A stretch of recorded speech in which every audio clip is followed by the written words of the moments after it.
আসসালামু আলাইকুম ওয়া রাহমাতুল্লাহি ওয়া বারাকাতুহু। প্রিয় দেশবাসী, দেশে বা প্রবাসে যারা এই মুহূর্তে আমার ভিডিওটি দেখতেছেন, সবাইকে আমার পক্ষ থেকে আন্তরিক মোবারকবাদ ও সালাম। এবং সাথে সাথে আমি আজকে নতুন একটি মাসালা নিয়ে আসছি, যা আপনারা থাম্বনেল দেখে অবশ্যই বুঝতে পেরেছেন। আজকে যে মাসালাটি, সেই মাসালাটি আমাদের অনেক জরুরি। আমরা অনেকেই মাসালাটি জানি না, এজন্য আমরা আজকে জেনে নেব ইনশাআল্লাহ। আল্লাহ পাক রব্বুল আলামিন যে মাসালাটি আমাদের কাছে জানাবেন, এই মাসালার উপর আমল করার তৌফিক দান করুন।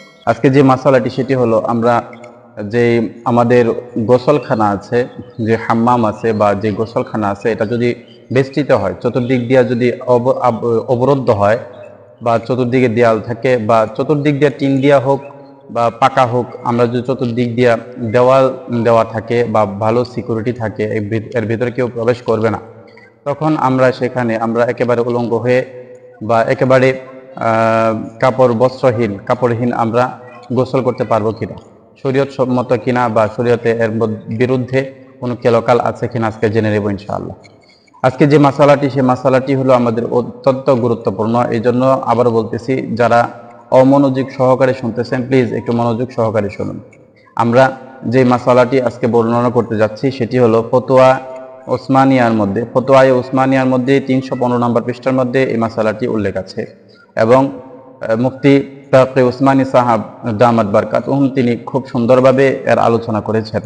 এবং এর আলোচনা করতে গিয়ে বলেন যে আমরা ফরজ গোসল অথবা সুন্নত গোসল অথবা মুস্তাহাব গোসল, আমরা যে গোসলগুলি পড়ি, এগুলি যদি আমাদের গোসলখানায় যায়, তাহলে যদি পরিপূর্ণ চতুর্দিক দিয়া যদি অবরুদ্ধ থাকে বা চতুর্দিক দিয়া যদি ভালোভাবে প্রটেক্ট করা থাকে, তাহলে ওই গোসলখানার ভেতরে আমরা একেবারে বস্ত্রহীনভাবে গোসল করতে পারবো কিনা। এই ব্যাপারে তিনি বলেন যে হ্যাঁ, অবশ্যই আমরা পারবো, কিন্তু উত্তম হইল একেবারে উলঙ্গ হয়ে গোসল না করা। একেবারে বস্ত্রহীনভাবে গোসল না করা হলো উত্তম বলছেন। এখানে বেহাত্তর শব্দ ব্যবহার করা হয়েছে, অর্থাৎ আওলা শব্দ ব্যবহার করা হয়েছে, উত্তম শব্দ ব্যবহার করা হয়েছে। আমরা সতর্কমূলকভাবে আমরা গোসল করব, যে যাতে করে আমাদের কাপড়ের থেকে একেবারেই সবগুলি কাপড় সরে না যায়। আর যদি আমাদের কাপড় সরে যায়, তাহলে এখানে না জায়েজ বলা হয় নাই, বরং জায়েজ বলা হয়েছে। এর ব্যাপারে আল্লাহ রাসূল সাল্লাল্লাহু আলাইহি সাল্লামের একখানা হাদিস, বুখারী শরীফের একখানা হাদিস এখানে টিকার মধ্যে দলিল দেওয়া হয়েছে, মাওয়াদ দেওয়া হয়েছে।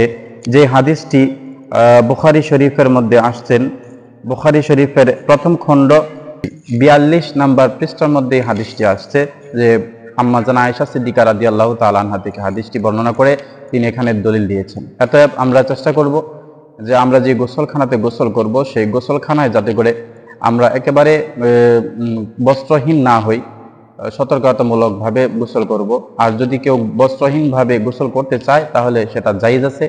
আমরা চেষ্টা করব আল্লাহ পাক রব্বুল আলামিন যাতে করে উক্ত মাসালার উপর আমাদেরকে আমল করার তৌফিক দান করুন। আমি আবারও মাসালাটি বলতেছি, কেউ যদি বস্ত্রহীন অবস্থায় সে গোসলখানার ভেতরে গোসল করতে চায়, যেই গোসলখানায় চতুর্দিক দিয়া দেওয়াল থাকে, অর্থাৎ বাহিরের মানুষ ঢুকতে পারবে না বা তার ছত্রভঙ্গ হবে না, এমত অবস্থায় সে বস্ত্রহীন অবস্থায় গোসল করতে পারবে কিনা।